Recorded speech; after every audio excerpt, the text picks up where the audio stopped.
Osmo Mobile SE Gimbal Modes. Pan axis. Push the joystick left or right to pan the gimbal. Tilt axis. Push the joystick up or down to tilt the gimbal. Roll axis. In spin shot mode, push the joystick left or right to rotate the gimbal. Gimbal follow.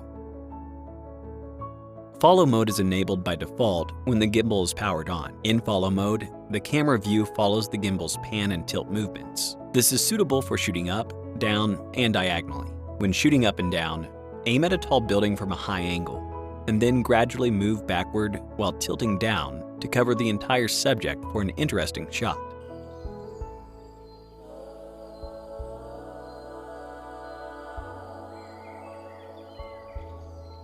Press the M button once and switch to tilt locked mode.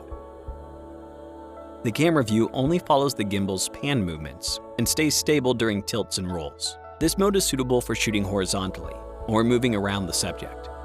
When filming a pan shot, aim the camera at the subject, follow alongside, and record. To get an arc shot, move around the subject.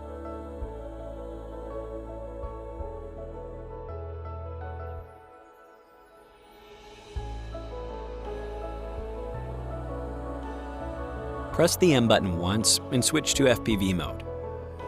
In FPV mode, all three axes of the gimbal follow the movement of the grip to mirror your movement. This is useful for capturing landmarks or for first-person narration.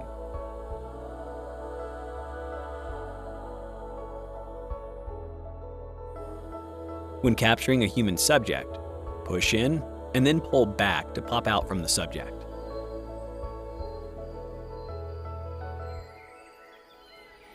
Press the M button once and switch to spin shot mode. Push the joystick to the left or right to control the rotation of the camera view and shoot more dynamic footage. This is suitable for shooting push, pull, and downward. To get a pull shot, put the subject in the center of the frame. Control the joystick to rotate the smartphone while moving forward or backward. When shooting from a high angle and the subject is lying down, control the joystick to rotate the smartphone while pulling up or pushing down the camera.